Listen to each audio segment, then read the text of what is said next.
Welcome to the Mike White Podcast, where I, Mike White, share my conversations and book reviews through my journey to learn all that goes on in this amazing world. Buckle up and enjoy the ride. If you're a regular listener of the podcast, you can support the show and help us grow by listening on Fountain, an awesome podcast app on iOS or Android. You can share your thoughts on this episode or simply say thanks by sending some sats with a comment. This is called the Boost.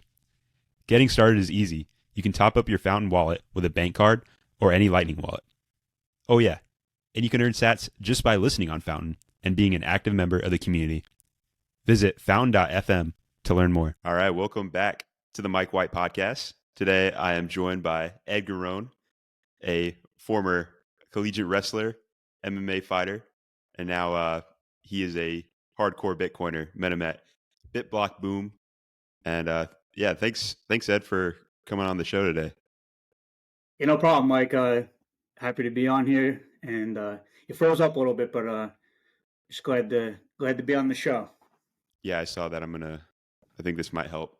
But yeah, I wanted to dig into your story because we met at BitBlock Boom. We were able to. It was such a cool conference. Like we were able to just sit there and talk to James Lavish for a few minutes and just meeting really cool people and a great event. Highly recommend people check out the next one in Dallas in April.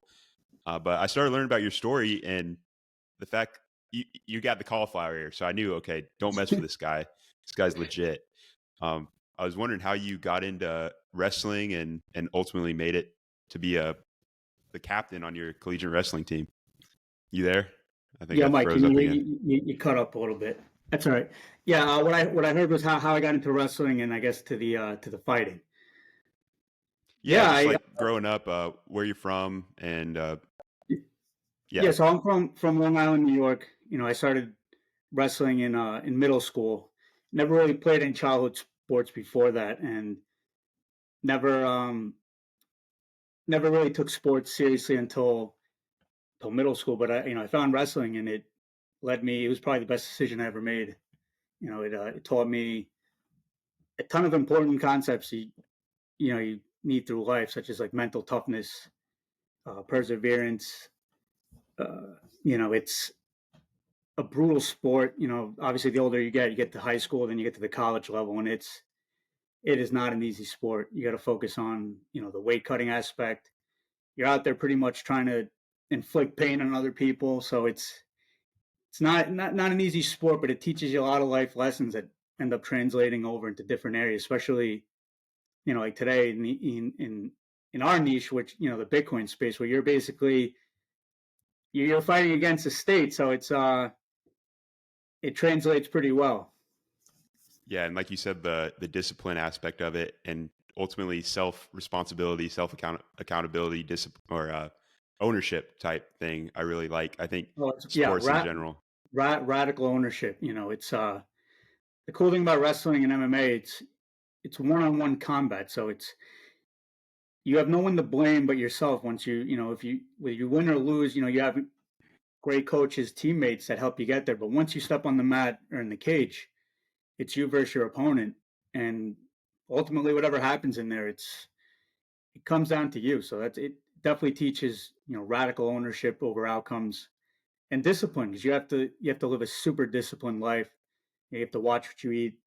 You're pretty much going to if you take it seriously and you want to, reach certain levels, you definitely have to sacrifice social life and, a lot of the other things that people in your age group are enjoying. You're for the most part not going to be partaking in that.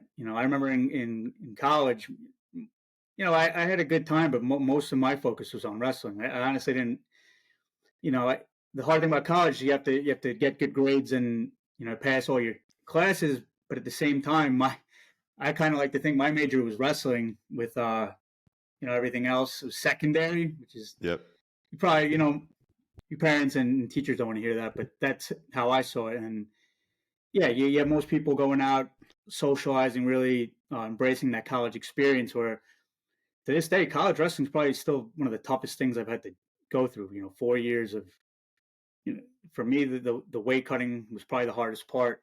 You're cutting anywhere from 10 to 12 pounds every week. So you have a super regimented diet. Jeez. College work is not easy. You have to focus. You have to, especially with the major I had. Actually, I majored in my first aspiration. I was wanting to be a physical education teacher. So I had a bachelor's in science with concentration in physical education. I went to Springfield College in Massachusetts, and they're very, that's actually the birthplace of basketball. They're very well known for their physical education program. So it's a very hard major, really tough science classes, and you have to get out in the field and basically mimic being a teacher. So you're in real schools teaching real classes, all while at the same time I'm in wrestling season. You know, I took it very seriously. So for me, the most important thing is I had to pass my. You have to have a certain GPA to stay within the major. But at the same time, every weekend you're going to compete. In a different state. You're getting on a bus, sometimes 5-hour bus rides, the dead of winter, middle of nowhere, Pennsylvania or New Jersey or somewhere. You have to cut, several pounds. So you're getting on a bus. You can't drink any water. You can't have any food. You finally get to your destination. You still have to now practice, get the rest of the weight off, or while the week prior, while still going to classes, focusing on school, having to go to practice, keep your weight in check. You really can't, I probably did weight cutting the wrong way, but I pretty much, starved myself and dehydrate myself a little too early. So you're trying to function in school, in your classes, but you're pretty much going through some serious human deprivation. There's obviously Yeah. better ways to do it today, more, the way the professional fighters do it. But I didn't, most of us didn't really know any better. Or we just didn't, I guess maybe the education wasn't as, round weight cutting wasn't too out there.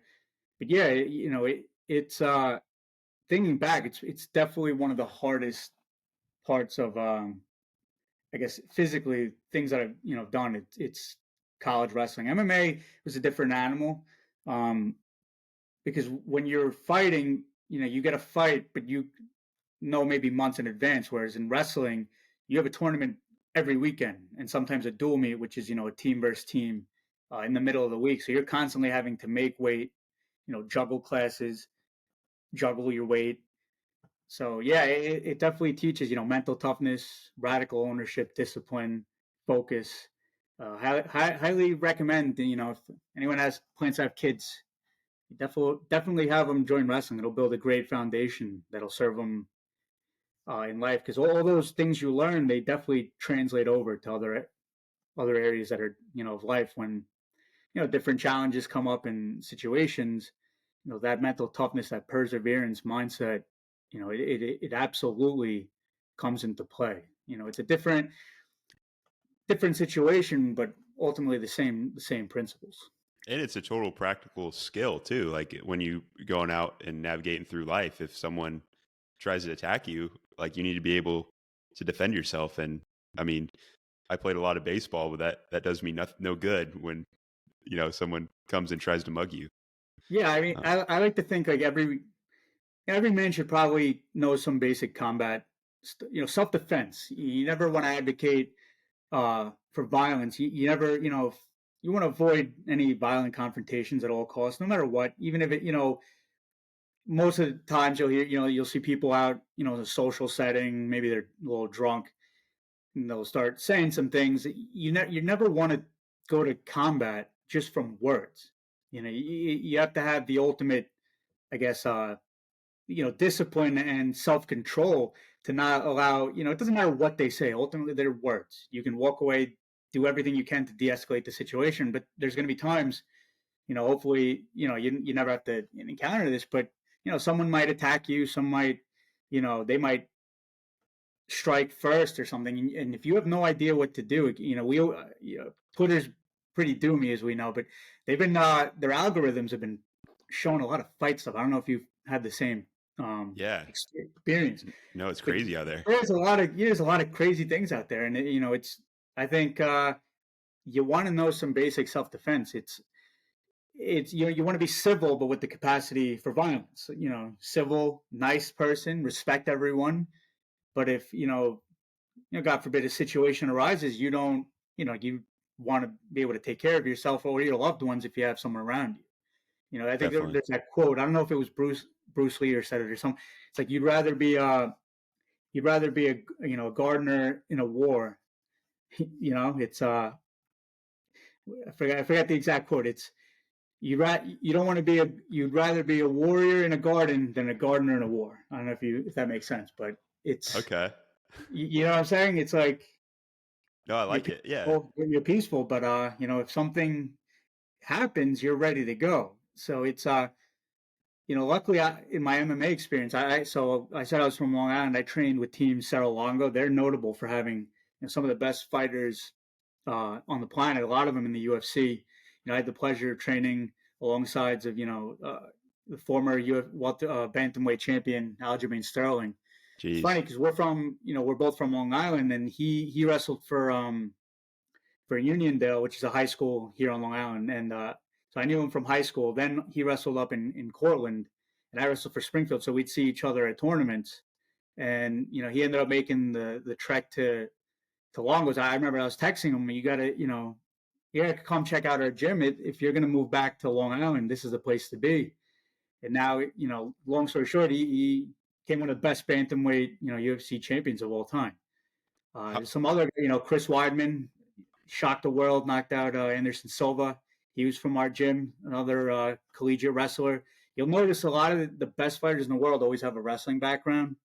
Another guy, Ali Quinta, top 10 fighter in the world out of, another Long Island. All these are Long Island guys, homegrown, and had incredibly successful careers in the UFC with how wrestling much bases. All of them wrestling bases.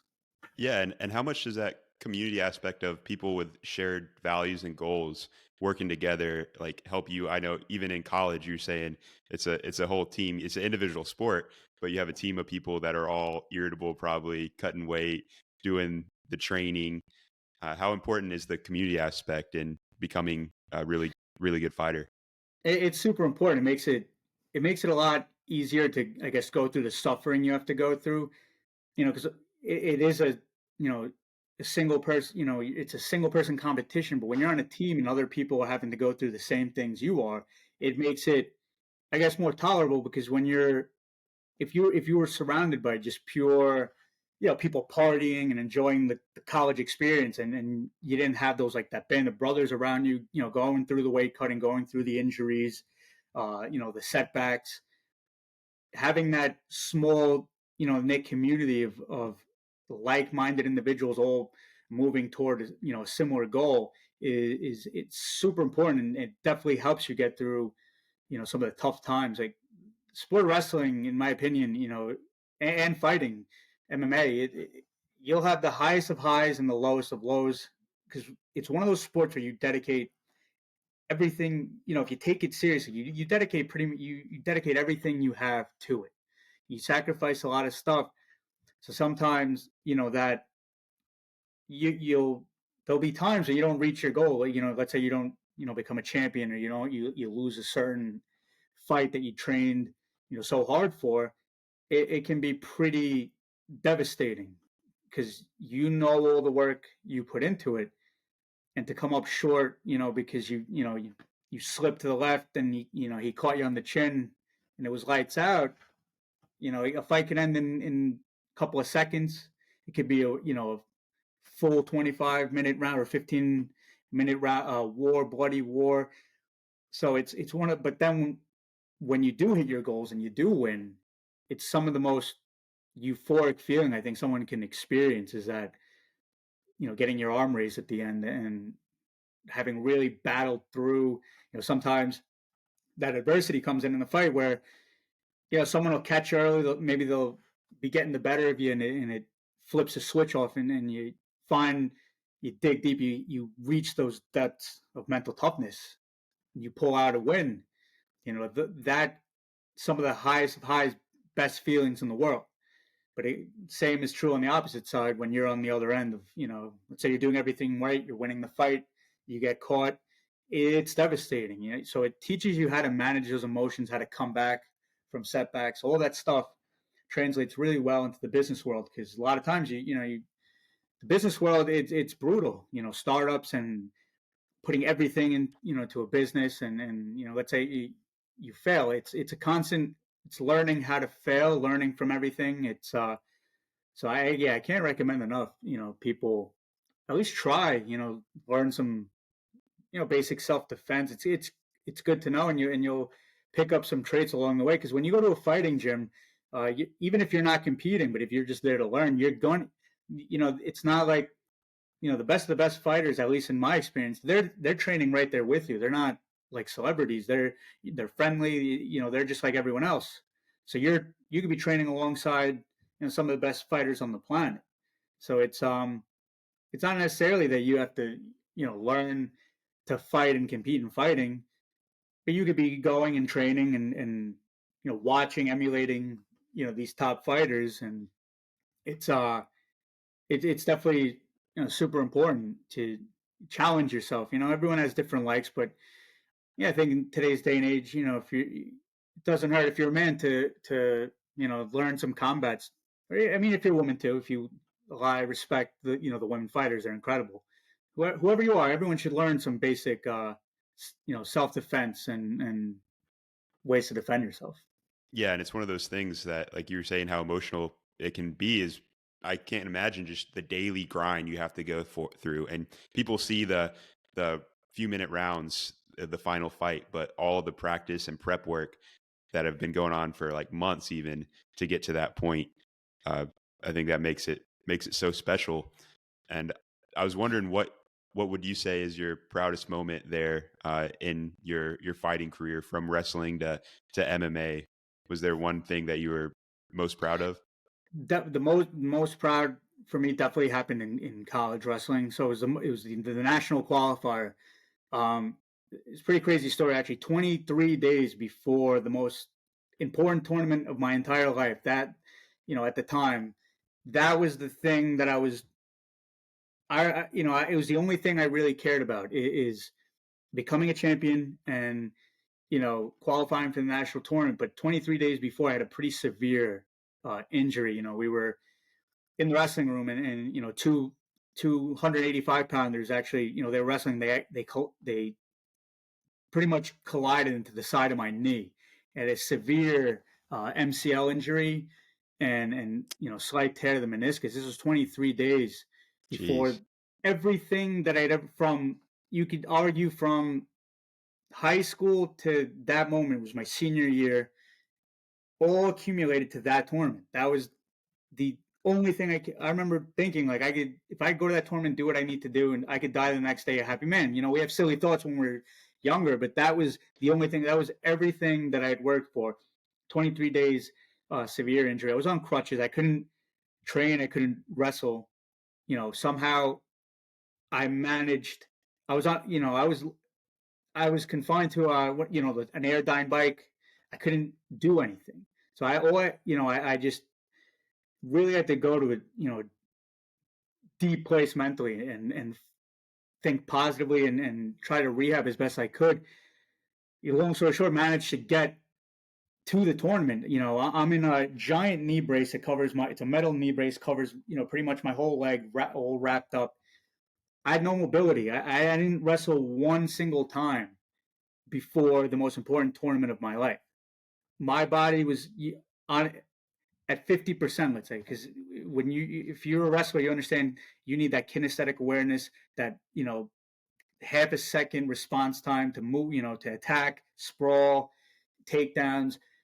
I'm pretty much missing full mobility from my entire right leg, and I somehow, and this is what we'll talk about. It's like the highest of highs, lowest of lows. Ultimately, I somehow, I shouldn't even wrestle, but I somehow managed to get to the finals, and I lost. And the worst part is because I was the 1 seed. I was expected to win that tournament, but I wrestled. I won 6 matches to get to the finals.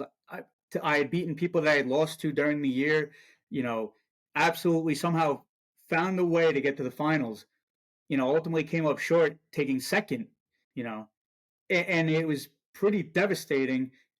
But I'd say it's my proudest moment because if I'm condensing this, to short form story, but there was a lot of emotion there. There was a lot of, it was very heartbreaking experience, but the fact that I overcame that injury and just at least found a way to get to the finals of the most important tournament of my life is forever, up to this point, the proudest moment um, of my life. And that definitely, that those attributes transferred to other areas of life. When, if I get through that, and it there's not much, other things that you can't get through when you go through something like that. So that was, I'd say, the proudest moment.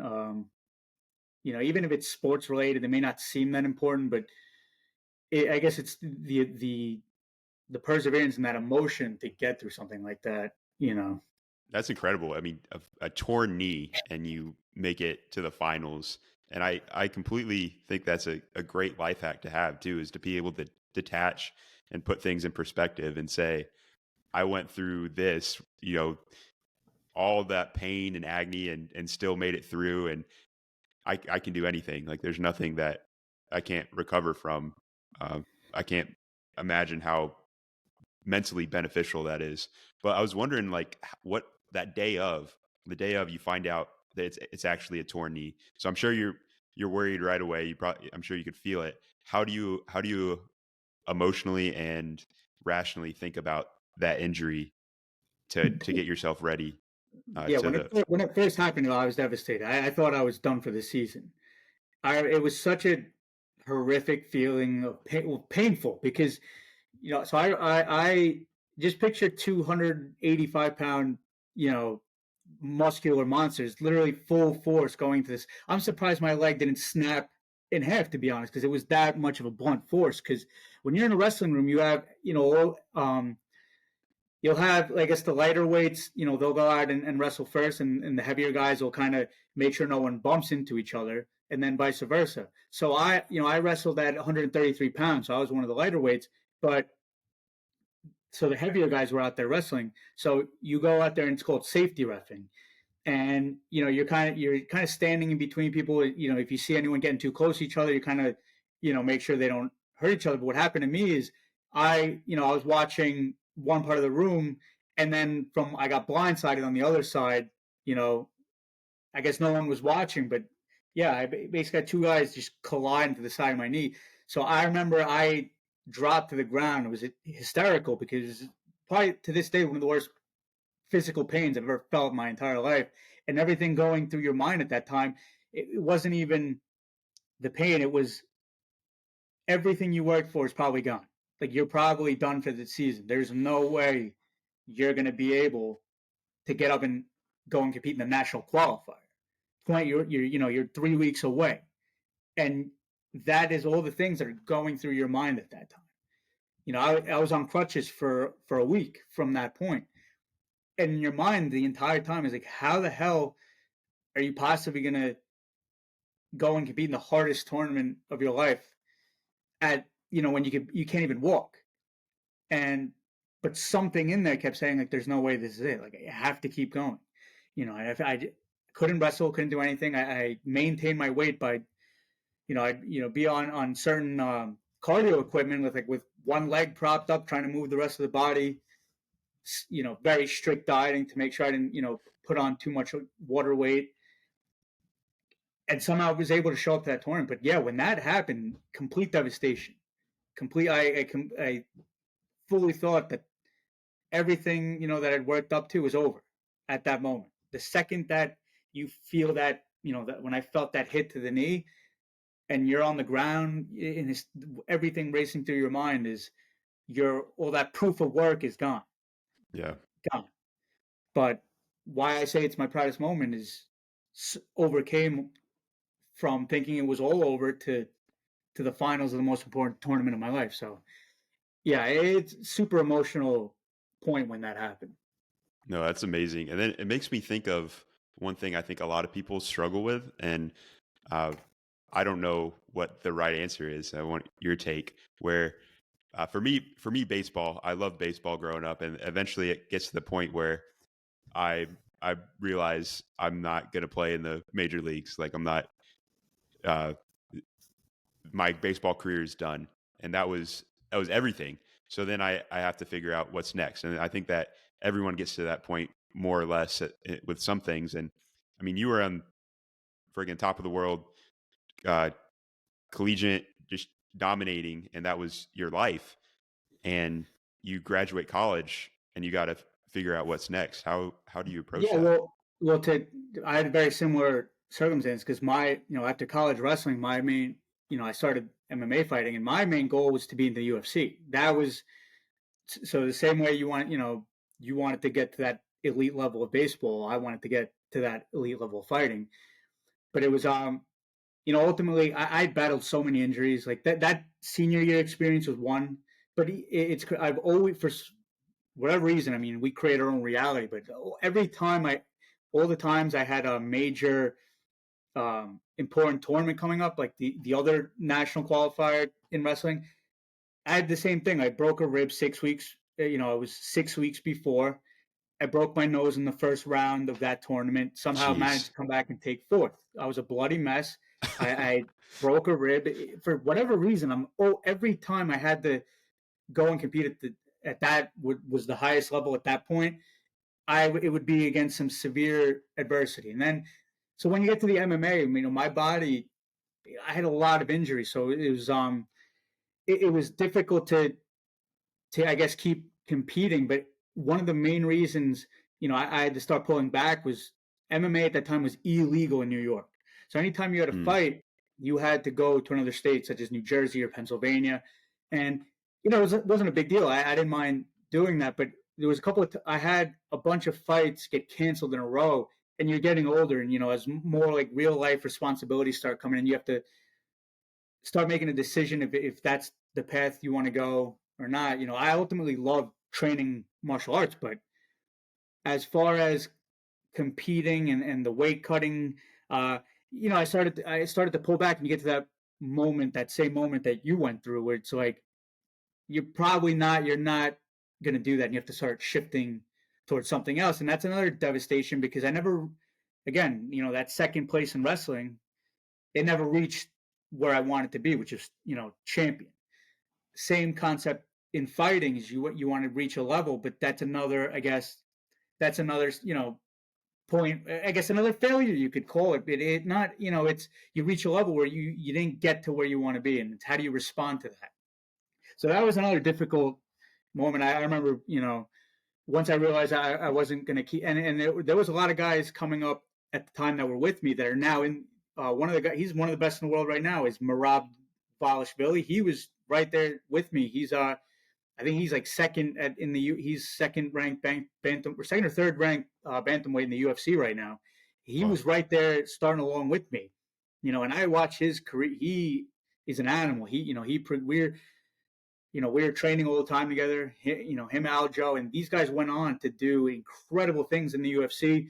And so when you see, you had similar backgrounds in combat, but I had to, start pulling back, and then you watch everyone around you keep going. You feel sad for yourself, but you got to come back from that, and you're happy for everyone that hits those goals and go on to do incredible things. But I mean, realistically, fighting's tough. I actually don't like hurting people. So like in that line of work, man, you have to really be a fighter. You have to love fighting, and ultimately, I don't. I like the training. I don't enjoy fighting. If you know what I mean. I don't like hurting people. I don't. I love the training, but to make a living out of it, I started to second guess and realize it was probably best to start shifting, towards something else. And ultimately, yeah, it was that same situation. You realize another, I guess, goal was not going to happen, and you move on. And which is crazy too. It's not just exclusive to if not achieving the goal. Even if the people at the very top. I interviewed one of my buddies from high school. He was a state powerlifting champion, right? So he reached his goal of the best powerlifter in Texas, and he said that next morning was like the darkest day of his life because he didn't know what's next. Like I've reached Yeah, this goal, and then what do you do? because that's the Um, thing. We're constantly chasing that. I guess that dopamine high, like that highest of high feeling when you achieve something. It's like, what's next? yeah.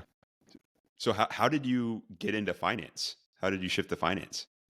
Yeah, so I mean, it's been a constant rabbit hole after rabbit hole. I had worked, in painting and construction, and ultimately I started to realize that it's hard work, but not. No, I had no idea of finance or the monetary system at the time. But I realized like that what you're earning is not. It feels like you're in a hamster wheel.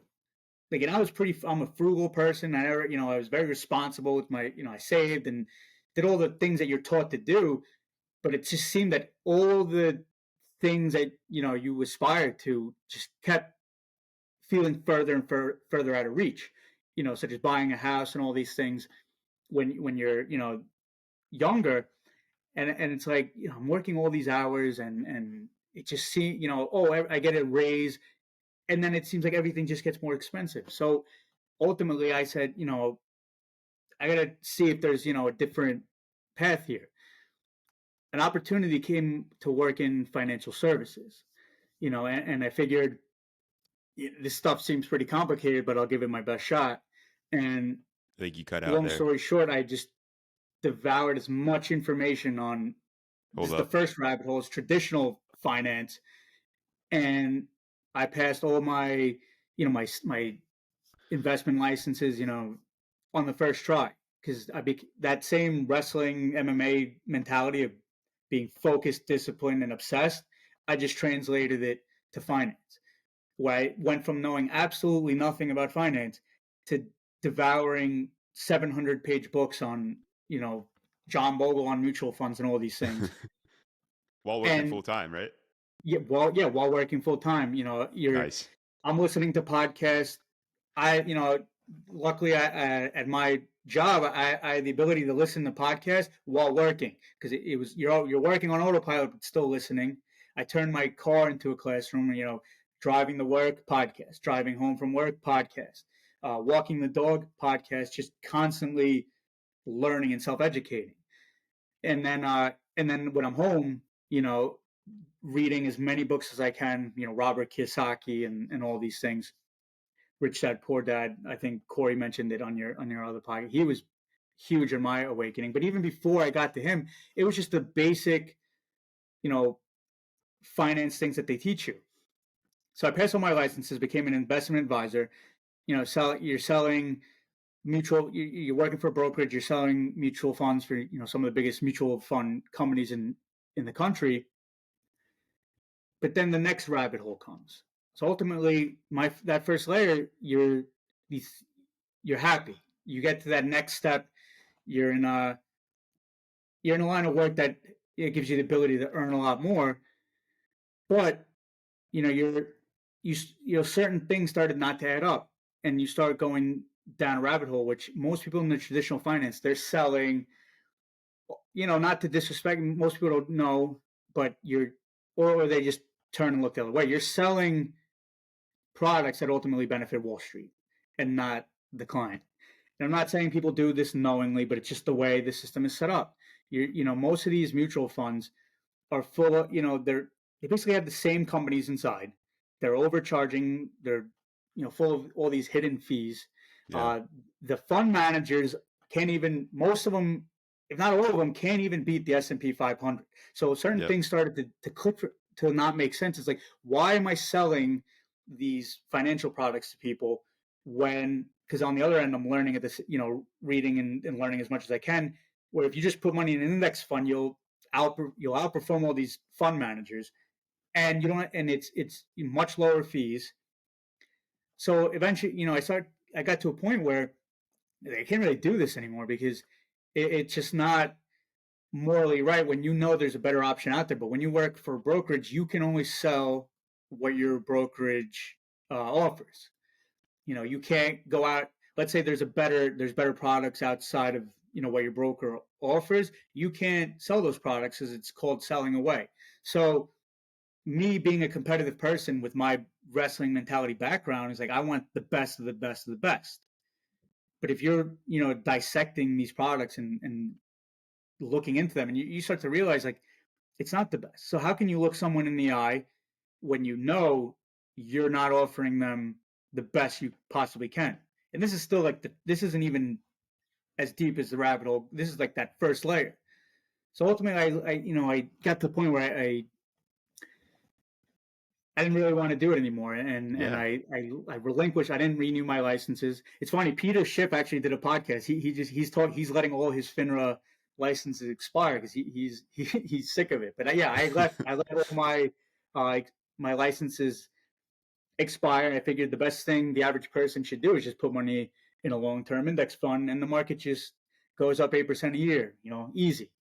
But then you get to the next rabbit hole where you start learning about hard assets. That's when I really started listening to guys like Robert Kiyosaki, Jim Rickards, Mike Maloney. These are hard asset guys, gold, Yeah. silver, real estate.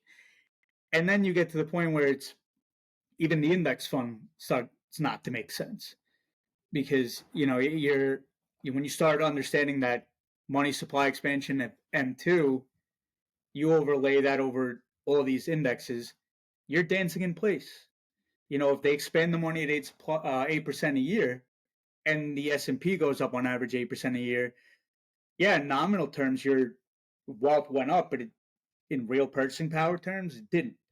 So then that was the next slap in the face where it's like you think everyone, oh, own an index fund. That's what you're taught to do. Hold an index fund in a 401k or or in an IRA, and that's all you need to do. But then you start to realize that your purchasing power is getting completely destroyed. Yeah. No, I mean, I think that's why I'm so surprised, like Peter Schiff, where I think they understand the whole picture perfectly, but they don't go to Bitcoin. They're so set on the gold and the hard monies. But I mean, I don't Well, know if you have a the cool thing about I guess finding Bitcoin when I did is because I got to Bitcoin before all these, I guess, hard asset heavyweights, before Robert Kiyosaki and, some of the other guys that I used to watch. I was watching them discover Bitcoin when I had already found it, and it's a pretty cool feeling when you would listen and devoured so much of their content information.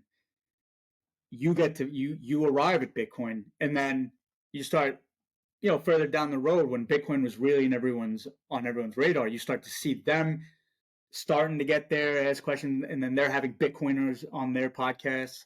So it's a cool, I guess, development of how all these people eventually arrive at Bitcoin. Peter Schiff's a lost cause, but all these other guys that were gold people, real estate people that start to understand how messed up the macroeconomic landscape is, they start arriving at Bitcoin and really advocating for it. So So that's how did you find out about it? So you're going down the hard money rabbit hole, but what was your first kind of introduction to Bitcoin and what orange pilled you?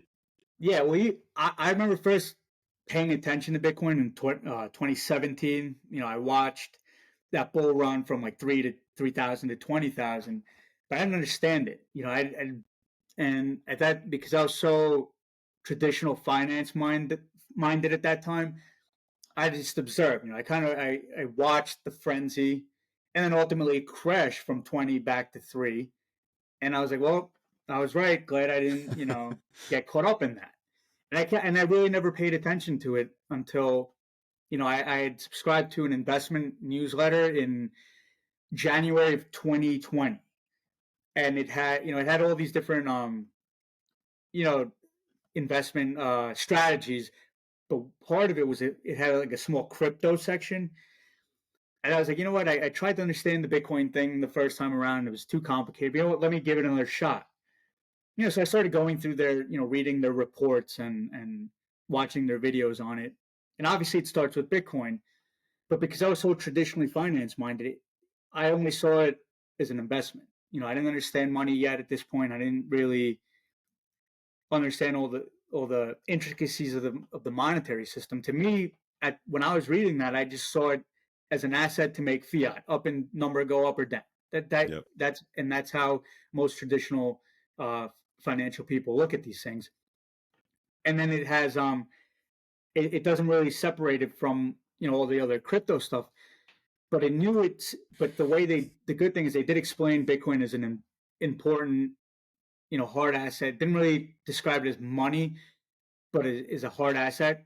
So, I started buying Bitcoin in that early 2020, January, February, right before March of 2020, when all the chaos hit with the lockdowns and the liquidity crisis, when the Fed slashed rates to zero, issued 700 billion in QE.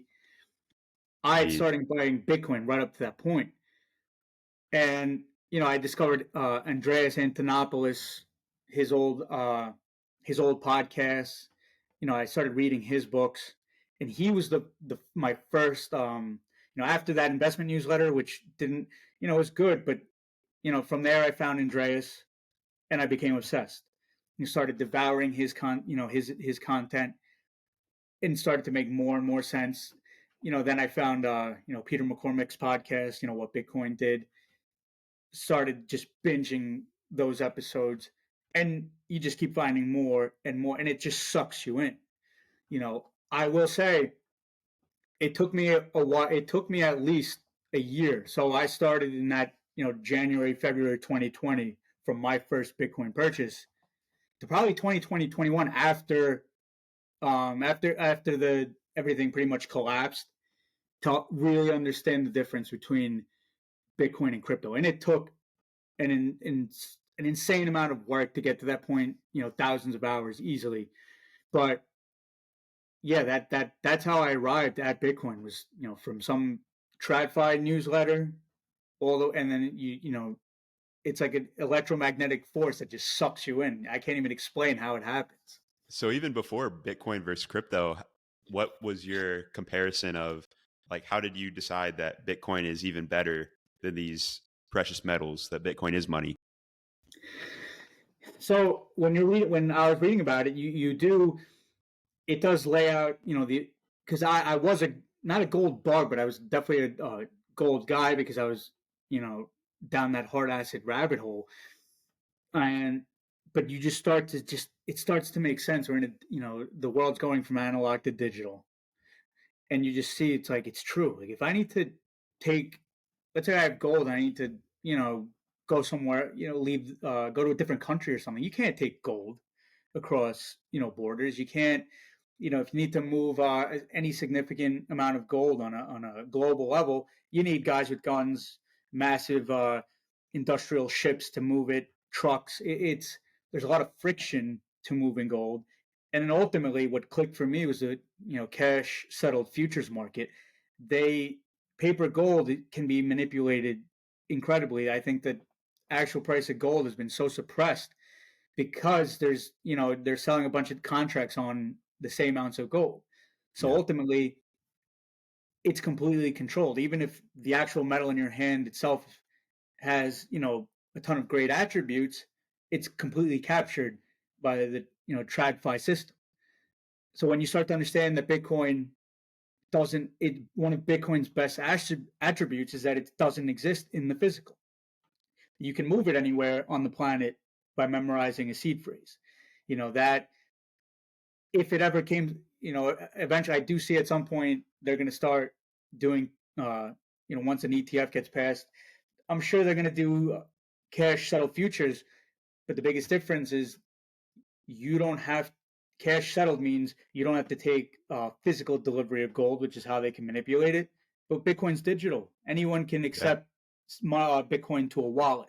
So that's going to be a hard hurdle for them to manipulate when everyone knows there's no friction, there's no barrier to taking delivery of Bitcoin. So it's going to be hard. I'm not saying they're not going to try, and I'm not saying they may get away with it at first, but ultimately, I think it's going to be very difficult for them to do so. And then the And, ease and of, oh yeah, go ahead. yeah, it's not exactly. I mean, you can buy gold, but it's how safe. They always, because I remember looking into all these bullion dealers and where they store the gold, but it's like, do I really know if my gold's safe somewhere in like the middle of Kansas? How do I know it's even there? Like, yeah, I'm sure they have regulations and stuff, but it's just that I can always look on a blockchain and see Yeah. where the Bitcoin is. If I hold the private keys, I know where it is. It's the It's a trust. trusted third party. Exactly. Yeah. You don't need it. You And the don't need, so auditability. all those things started to click one after another. But separating it from altcoins, that was a big hurdle because these I guess the crypto industry, they have certain sophisticated people that move over from TradFi, so they know how the TradFi game is to use super complicated language to make you think that you're too dumb to manage your money, so you need to give it to people on Wall Street. That's basically the name of the game. What the crypto people ultimately do is and I would read, that newsletter that newsletter I was subscribed to, and it had all these reports on all these altcoins, and they're very well written, detailed reports that it makes you believe that there's actual utility or value to some of these things. And that was, for me, I couldn't see it at first. And unfortunately, I lost a lot of Bitcoin to altcoins. I Yeah. have no shame in admitting that I absolutely uh, bought other cryptos. I there's no because I think that's how you learn. You could tell people as much as you want not to do something, but until they learn for themselves and they get burned, that's how you learn. So at that time, it is early 2020 to buy altcoins. They weren't even most of these weren't listed on Coinbase or Gemini. You had to buy Bitcoin, send it. You had to use a VPN to access Binance, and then trade your Bitcoin to buy all these altcoins. So and then during these bull runs, I had so much fiat, a lot of fiat gains in these uh, altcoins, and you think you're a genius.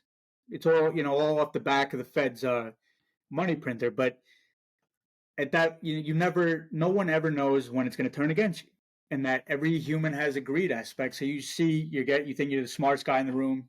You see your paper wealth growing more than you could ever make in your 9 to 5 in this lifetime or the next.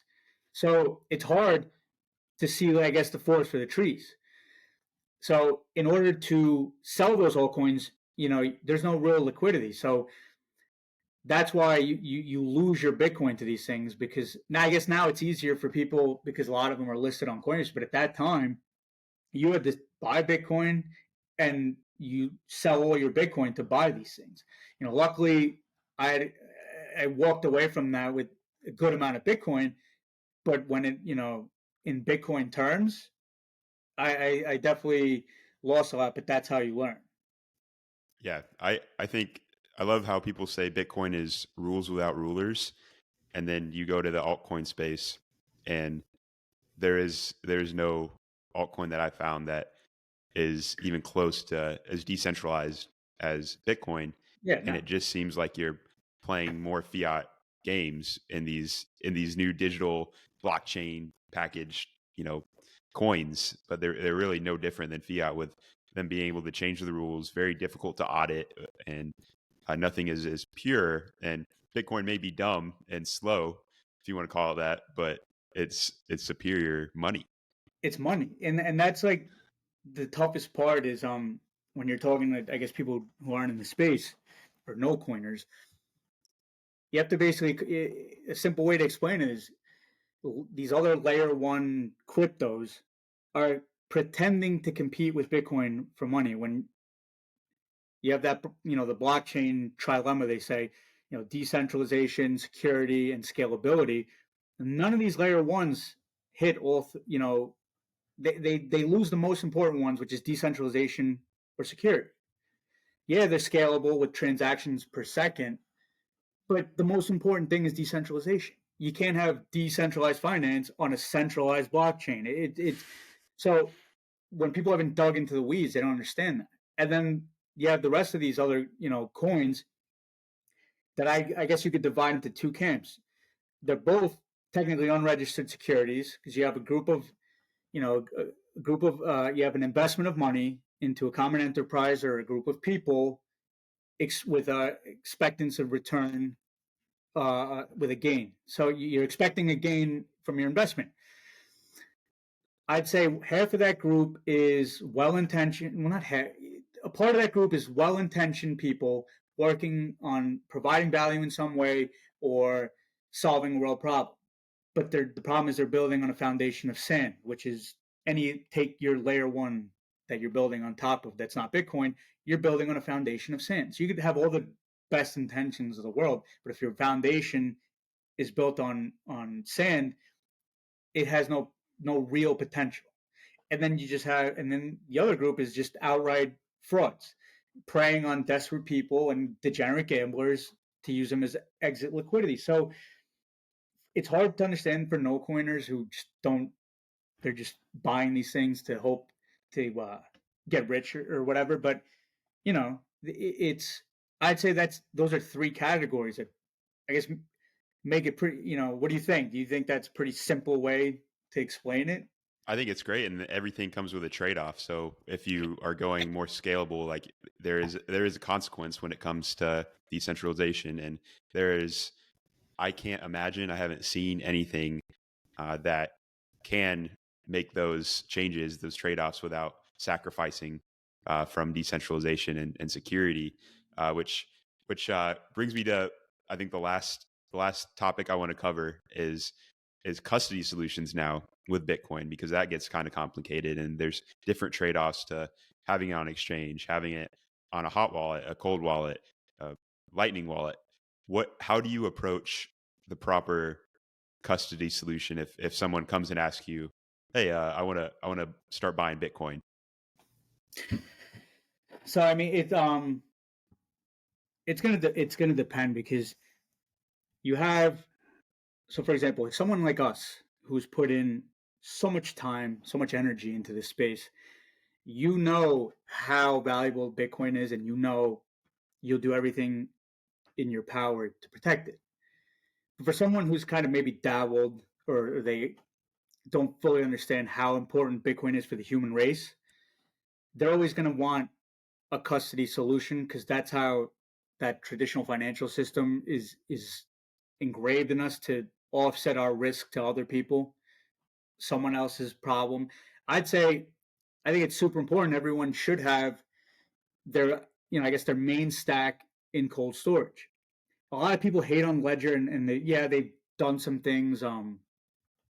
They've made some bad, I guess, choices recently with their software. But ultimately, for the average person to take that step from self custody to, to take from an exchange to hard to cold storage self custody, Ledger is it's very user friendly. That was my first jump, and it was pretty straightforward.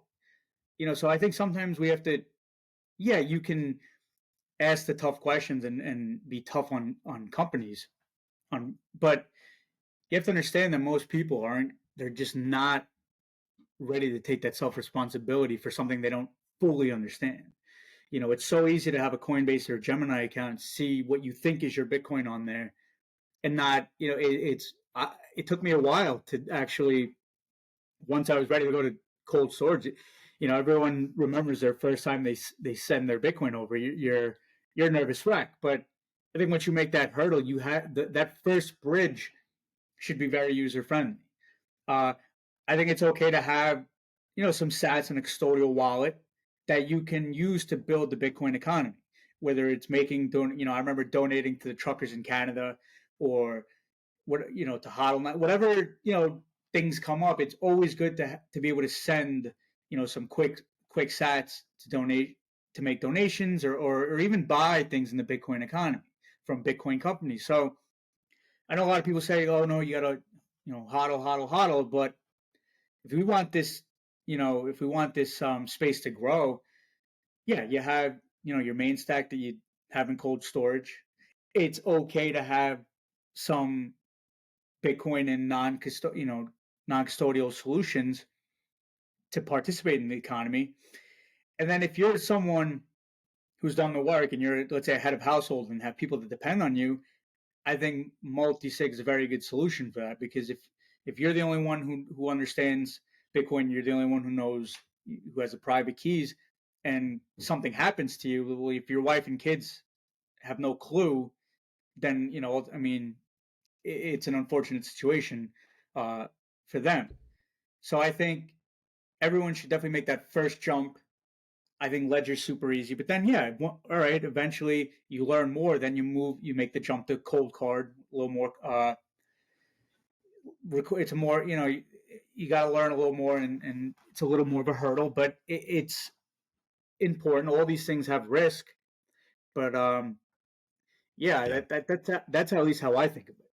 Yeah, I agree. I think it's multiple, like once you start getting into Bitcoin and learn more about Bitcoin, you'll see that it's not just one solution. Like it's almost like, checking savings account in traditional finance. You move based on your risk tolerance and priorities. You're going to have different stacks in different ones. And I think it's important for people to know though, if you're holding on an exchange, there's no FDIC insurance. If they go under, that stuff is gone, and there's no guarantee that you're going to get any of it back. And Yeah, but I'm here's not sorry not to cut you off, but here's a funny thing about FDIC insurance is that FDIC insurance there's enough there to cover probably less than 2% of all the liabilities they have. So people think they're safe, they have that safety mind, they're safety minded in the traditional finance system. They don't understand that the money that they think they have in a bank doesn't exist. yeah It's literally, you know, lent out 100 times over. So if everyone goes to the bank to get their what they think is physical paper notes, they couldn't. So it's like you have to start, I guess, breaking into the barriers of mind, people's minds, where there's going to come a day where the Fed can't step in to save you. We saw the well, bank collapses back in March. but what they'll do is they'll print, and when they print, people think it's fine because it's not. They don't see the inflation right away, but that Oh, ultimately absolutely. is a tax on everyone. It's socializing the losses. Whereas in a hard money Bitcoin world, if they were gonna try to bail out banks, they would have to directly come to people's doors and say, "Hey, we're gonna have to tax you some more because this bank over here failed, so now you need to pay for it." And I don't think people would put up with that. But then when you put it in inflation and you just let them print in their room over there, and not, you know, the public just doesn't see it. But Yeah, I just think it's and the I same think thing.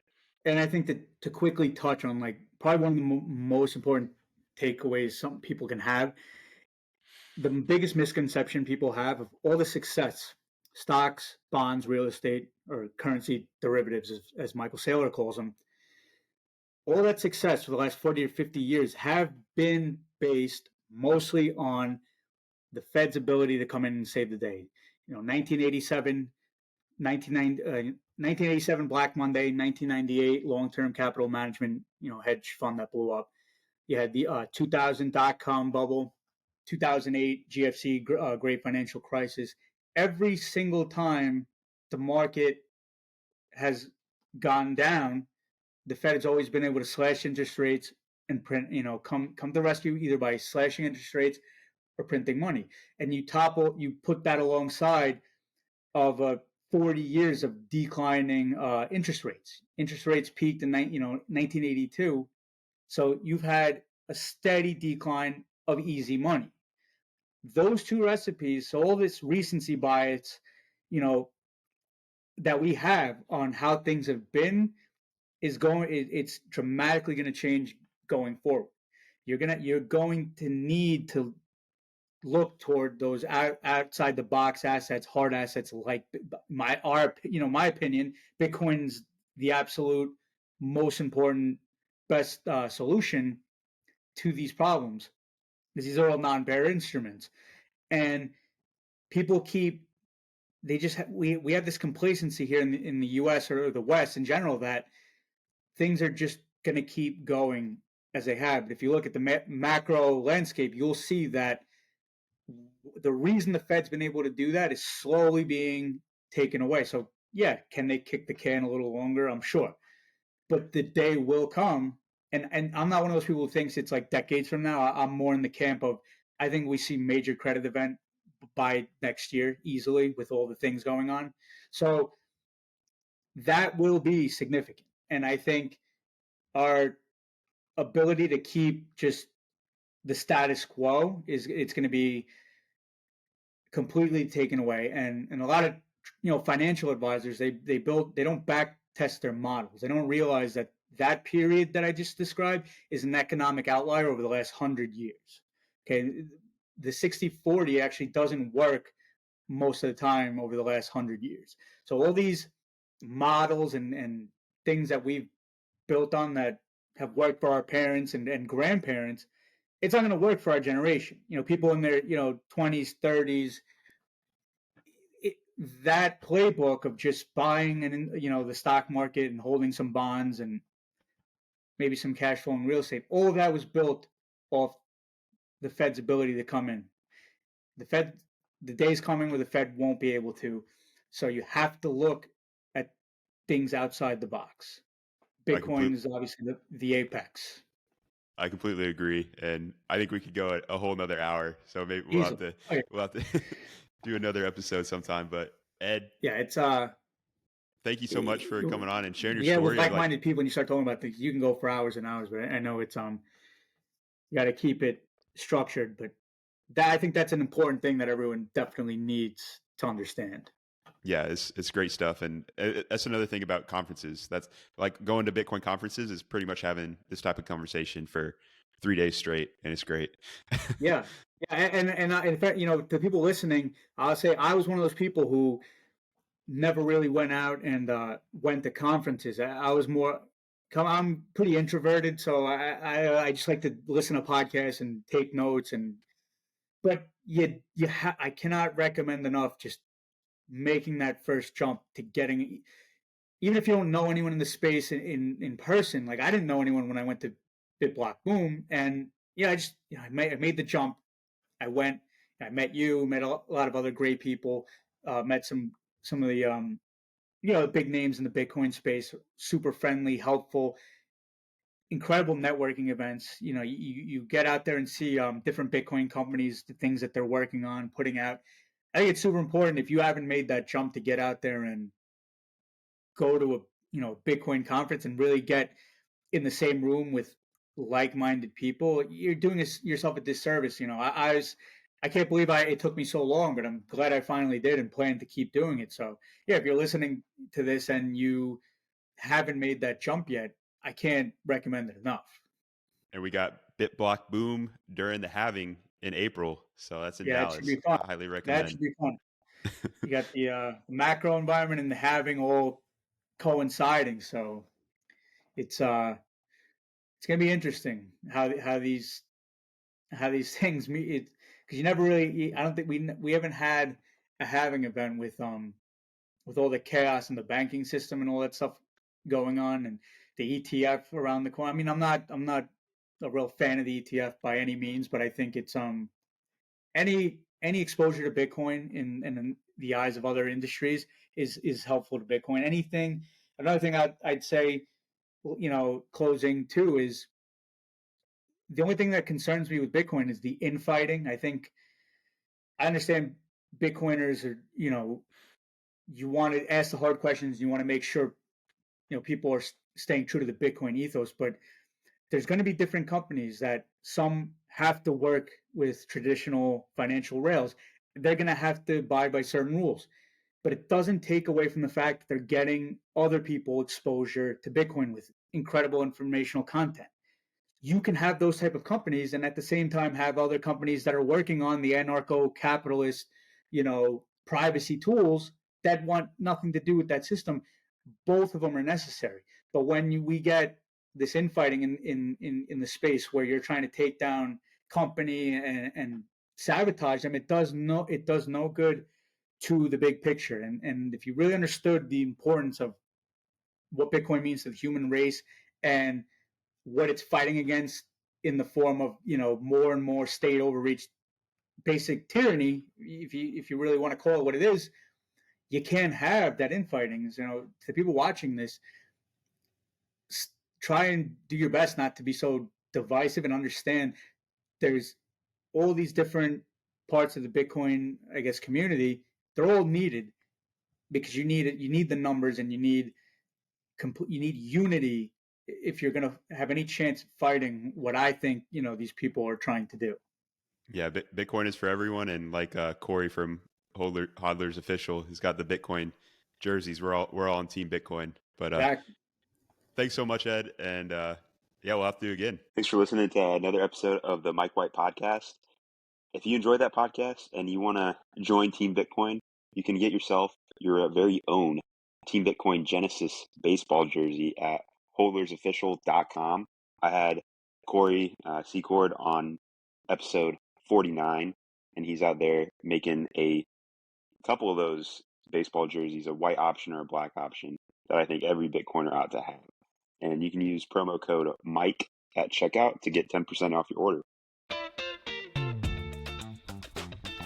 Thank you for listening to the Mike White Podcast. Be sure to follow us on Instagram and TikTok at Mike White Pod, and subscribe to the YouTube channel. Y'all have a great day.